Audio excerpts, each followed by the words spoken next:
بالله من الشيطان الرجيم. بسم الله الرحمن الرحيم. يوصيكم الله في أولادكم للذكر مثل حظ الأنثيين فإن كن نساء فوق اثنتين فلهن ثلثا ما ترك وإن كانت واحدة فلها النصف ولأبويه لكل واحد منهما السدس مما ترك إن كان له ولد فإن لم يكن له ولد وورثه أبواه فلأمه الثلث فإن كان له إخوة فلأمه السدس من بعد وصية يوصي بها أو دين. آباؤكم وأبناؤكم لا تدرون أيهم أقرب لكم نفعا فريضة من الله إن الله كان عليما حكيما.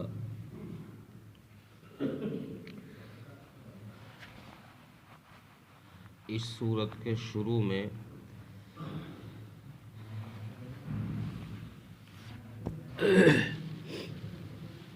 انسانوں کے حقوق کا تذکرہ کیا گیا تھا اور شروع سے یہ بات بتائی جا رہی تھی کہ یتیموں کا مال نہ کھاؤ، یتیم بچیوں سے اس غرض سے نکاح نہ کرو کہ ان کا مال تم ہڑپ لو، اپنا لو، اور یتیم بچوں کے مال کو اتنی جلدی نہ کھا جاؤ کہ ان کے جوان ہونے کے ڈر کی وجہ سے تم زیادہ خرچ کر کے ان کی جوانی سے پہلے ان کا مال ختم کر دو۔ تو پچھلے رکوع میں کچھ اشارات کیے گئے تھے اس طرف کہ مرنے والا شخص جب اپنا ترکہ چھوڑتا ہے، مال چھوڑتا ہے، تو اس مال میں دوسروں کے بھی حقوق ہیں۔ ان حقوق کو اس رکوع کے اندر یہاں کچھ تفصیل سے بیان کیا جا رہا ہے، اور ان میں سے کچھ کے ہی حقوق یہاں ذکر کیے گئے ہیں جن کی تفصیل یہاں ذکر کی گئی ہے۔ آج کی اس آیت میں اولاد اور ماں باپ کا حقوق کا تذکرہ کیا گیا ہے کہ مرنے والے کے بعد اس کے مال میں سے کتنا حصہ اولاد کو ملے گا، لڑکے ہوں گے تو کتنا ملے گا، لڑکی ہوگی تو کتنا ملے گا، اور ماں باپ ہوں گے تو ان کو کتنا ملے گا، اس کی تفصیل یہاں ذکر کی گئی ہے۔ اور شریعت کا اصول یہ ہے کہ میراث کا حصہ الاقرب فالاقرب ملتا ہے، یعنی جو میت سے جتنا قریبی رشتہ ہوگا اس کو پہلے میراث ملے گی، دور والے کو بعد میں ملے گی۔ تو اقرب میں والدین، ماں باپ اور اولاد سے زیادہ قریبی رشتہ کوئی نہیں ہوتا، چونکہ یہ بالواسطہ، بغیر واسطہ کے رشتہ دار ہوتے ہیں۔ اولاد اپنا ہی خون ہوتا ہے، ماں باپ کے وہ خود خون ہوتے ہیں، تو اس لیے یہ قریب ترین رشتہ ہے۔ تو ان کا ذکر کیا گیا ہے کہ ان کا حصہ کس طریقے سے متعین کیا جائے گا، اور اس کے لیے شریعت نے جو اصول بتایا ہے وہ یہ ہے کہ مرنے والے کے بعد میں اس کے مال کا سب سے پہلے اس کے مال کو اس کے کفن دفن پر خرچ کیا جائے گا۔ اس کا کفن، اس کے قبر کی کھدائی وغیرہ جو بھی کچھ خرچہ ہے وہ اس کے مال میں سے ہی دیا جائے گا۔ اس خرچہ کرنے کے بعد پھر اگر بچتا ہے تو اس میں سے پھر قرض اگر اس کے اوپر ہے تو اس قرض کو ادا کیا جائے گا۔ اگر قرض اس پر نہیں ہے تو پھر اس نے اگر کوئی وصیت کری ہے کسی خیر کے کام کی، بھئی میرے مال میں سے اتنا حصہ مسجد کو دے دو یا اتنا حصہ مدرسے کو دے دو، کسی غریب کو دے دو، اگر وہ کوئی اچھی چیز کی وصیت کر کے گیا ہے تو پھر اس کے مال میں سے 1/3 مال میں اس کی وصیت کو پورا کیا جائے گا۔ اس کے بعد پھر جو مال بچے گا اس میں میراث وارثوں میں تقسیم کی جائے گی، اس میں میراث جو ہے وہ وارثوں کے درمیان تقسیم کی جائے گی۔ اب اس کا طریقہ کیا بتایا ہے کہ اس کا طریقہ یہ ہے کہ جو مال میت نے چھوڑا ہے اس میں سے لڑکے کا حصہ اور لڑکی کا حصہ، فرماتے ہیں کہ 2 لڑکیوں کے برابر 1 لڑکے کا حصہ متعین ہے۔ جتنا 2 لڑکیوں کو دیا جائے گا اتنا 1 لڑکے کو دیا جائے گا، اور اگر اس کے کوئی نرینہ اولاد ہی نہ ہو، لڑکیاں ہی لڑکیاں ہوں، 2 ہوں یا 2 سے زیادہ، قرآن کریم نے 2 سے زیادہ کا ذکر کیا ہے کہ اگر اس کی لڑکیاں 2 سے زیادہ ہوں تو ان کو مال کا 2/3 حصہ دیا جائے گا۔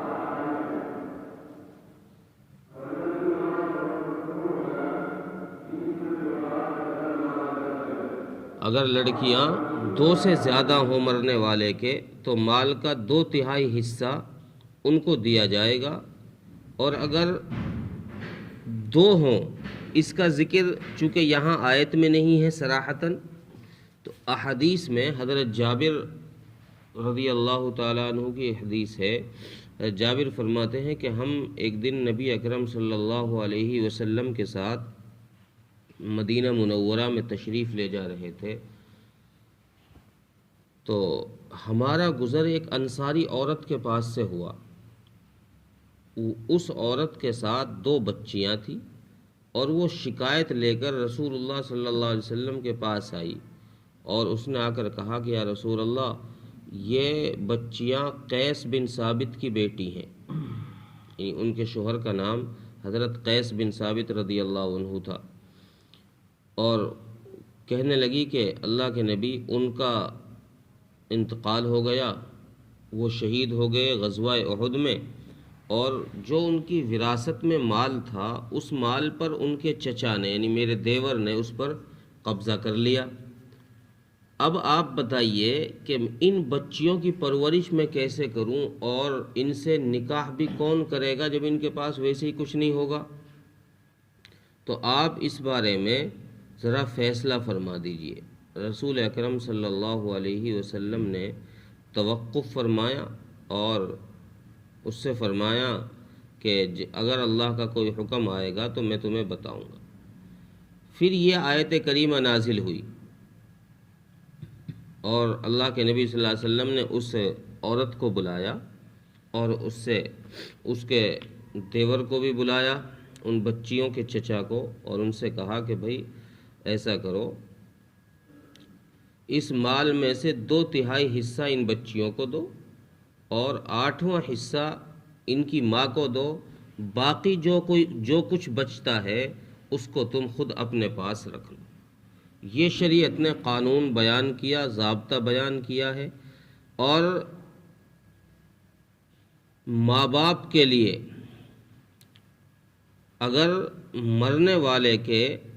ماں باپ بھی ہیں اور اولاد بھی ہے تو پھر ماں باپ کے لیے 6واں حصہ ملے گا۔ اگر اس کے بیوی بچے اور بھی اس کے جو وارث ہیں وہ موجود ہیں تو پھر ماں باپ کو اس کے مال میں سے 6واں حصہ دیا جائے گا، اور اگر اس کے اولاد نہ اولادہ ہو تو پھر حکم یہ ہے کہ اس کی ماں کو مال کا 1/3 حصہ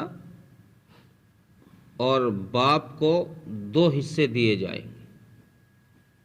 باپ کے حصوں کا ذکر یہاں قرآن نے نہیں کیا ہے، ماں کے حصے کا ذکر صرف کیا ہے کہ فَلِأُمِّهِ الثُّلُثُ، ماں کو 1/3 ماں کو ملے گا، تو بچ جائیں گے 2/3 تو وہ باپ کو دیے جائیں گے۔ پھر اگر کوئی ایسی صورت بن جائے کہ مرنے والے کے اولاد تو نہیں ہے لیکن اس کے بھائی بہن ہیں، بھائی بہن بھی چونکہ قریبی رشتہ داروں میں ہیں، تو پھر مسئلہ الگ ہو جائے گا۔ پھر ماں باپ کو اتنا حصہ نہیں ملے گا. پھر فرماتے ہیں کہ اگر اس کے بھائی بہن ہوں دو یا دو سے زیادہ بھائی بہن مرنے والے کے ہیں تو پھر ماں کو چھٹا حصہ دیا جائے گا. اور یہ صورتیں سب اس وقت نافذ ہوں گی جب اس کی وصیت کو اور اس کے قرض کو ادا کر دیا جائے گا. اگر اس نے کوئی وصیت کر رکھی ہے وہ پوری کر دی جائے گی، اور اس پر کسی کا قرض ہے اس قرض کو ادا کر دیا جائے گا. اگر قرض ہی اس پر اتنا ہو کہ وہ مال سارا قرضے میں چلا جائے تو پھر میراث کہاں تقسیم ہوگی؟ پھر میراث تقسیم ہی نہیں ہوگی. یہ سب صورتیں اس صورت میں ہیں جب مال بچ جائے وصیت کو نافذ کرنے کے بعد اور اس کو قرضے کو ادا کرنے کے بعد. اور آگے اللہ تبارک و تعالیٰ نے آیت میں فرمایا کہ اگر یہ فیصلہ میں تمہارے اوپر چھوڑ دیتا، انسانوں کے اوپر چھوڑ دیتا کہ بھئی تم اپنے حساب سے طے کر لو کس کو کتنا دینا ہے کس کو کتنا دینا ہے، تو اللہ فرما رہے ہیں کہ تم اس کو زیادہ دیتے جس سے تمہیں زیادہ نفع نظر آتا، کہ بھئی مجھے یہ فائدہ پہنچائے گا تو تم اس کو اپنا مال دیتے، حالانکہ تم کو نہیں پتا کہ ماں باپ میں سے اور اولاد میں سے نفع دینے کے تمہارے کون زیادہ قریب ہے. تم کو ماں باپ زیادہ فائدہ پہنچا سکتے ہیں یا اولاد زیادہ فائدہ پہنچا سکتی ہے.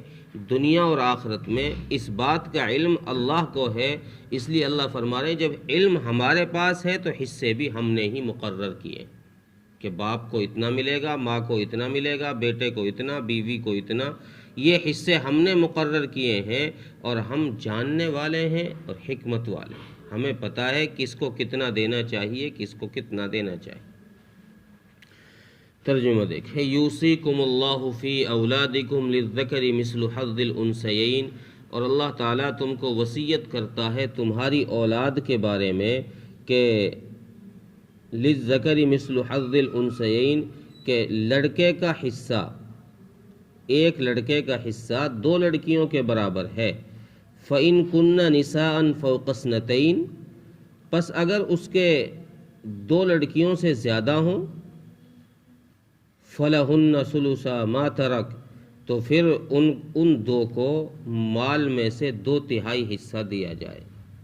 مال کے 3 حصے کر کے 2 حصہ لڑکیوں کو دیا جائے گا، 1 حصہ بچے گا جو اس کو باقی وارثوں میں تقسیم کیا جائے گا. وَإِن كَانَتْ وَاحِدَةً فَلَهَا النِّصْفُ، اور اگر اس کے ایک ہی لڑکی ہو تو پھر اس کو آدھا مال دیا جائے گا. وَلِأَبَوَيْهِ لِكُلِّ وَاحِدٍ مِّنْهُمَا السُّدُسُ مِمَّا تَرَكَ، اور ماں باپ میں سے ہر ایک کو، اس کے والدین میں سے ہر ایک کو چھٹا حصہ دیا جائے گا اس کے مال کا. ان کان لہ ولد، اگر اس کے اولاد ہو. فإن لم یکن لہ ولد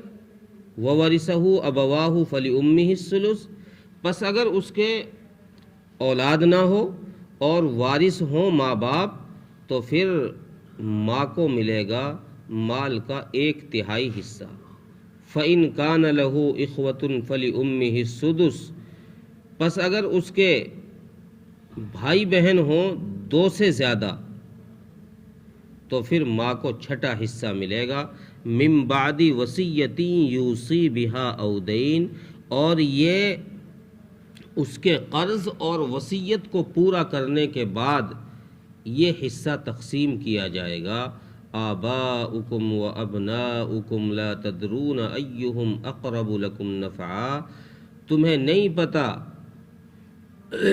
کہ تمہارے ماں باپ اور تمہاری اولاد میں سے تمہیں نفع دینے کے کون زیادہ قریب ہے. فریضۃ من اللہ، یہ اللہ کا متعین کیا ہوا حصہ ہے، فرض کیا ہوا حصہ ہے. ان اللہ کان علیما حکیما، بے شک اللہ تبارک و تعالی جاننے والے اور حکمت والے. اللہ تعالی